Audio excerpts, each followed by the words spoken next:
Sarah had just moved into a small, cozy apartment in an old building downtown. It wasn't perfect. The floors creaked and the walls were thin, but the rent was cheap and it felt like a fresh start. In the kitchen, mounted on the wall, was an old rotary phone. The landlord said it didn't work, just a leftover from decades ago. Sarah liked the vintage touch and didn't think much of it.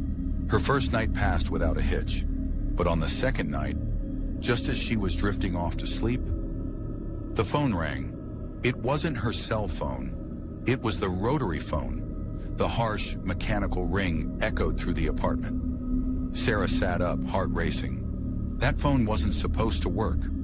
Confused but curious, she walked to the kitchen and picked up the receiver. Nothing, just static. She hung up, brushing it off as some old wiring glitch. But the next night, at exactly 3:13 a.m., the phone rang again. And the night after that. By the fourth night, Sarah was unnerved. She yanked the phone from the wall and stuffed it in a drawer, convinced that would end it. But that night, at 3:13 a.m., her cell phone rang. No caller ID, just a blank screen with a string of zeros. Against her better judgment, Sarah answered. This time, it wasn't static. A faint voice whispered through the phone, distorted and distant. "I'm in the building." Her blood ran cold. She hung up immediately, locking every door and window. She barely slept, waiting for dawn. For the next few nights, there was silence. Sarah started to think it was over. But then, the phone rang again. 3:13 a.m. She didn't answer, but a voicemail appeared. With trembling hands, she pressed play. First static, then the same chilling voice. "I'm on your floor!" Panic surged through her. Sarah called the police. 2 officers arrived quickly, searching the building from top to bottom. They found nothing. No signs of anyone unusual. No evidence of a connected phone line. Before leaving, one officer chuckled. "Old buildings do weird things," he said. "Probably just crossed wires." Sarah wanted to believe him. But that night, the phone rang again, and the voicemail said something different.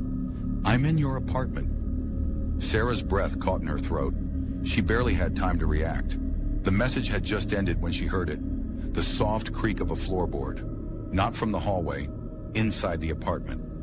She grabbed her phone, dialing 911, but before she could hit call, the line went dead. The lights flickered and went out, plunging her into complete darkness. In the silence, she heard it. Breathing, slow, heavy, getting closer.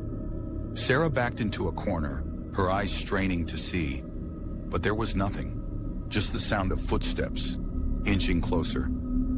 Then, silence. When the police arrived the next morning, the apartment was locked from the inside. No signs of a struggle, no sign of Sarah. She was gone. The only thing left behind was the rotary phone, somehow reattached to the wall, off the hook. And on her cell phone, one final voicemail. It was just static, until the very end. A voice whispered, "You're next."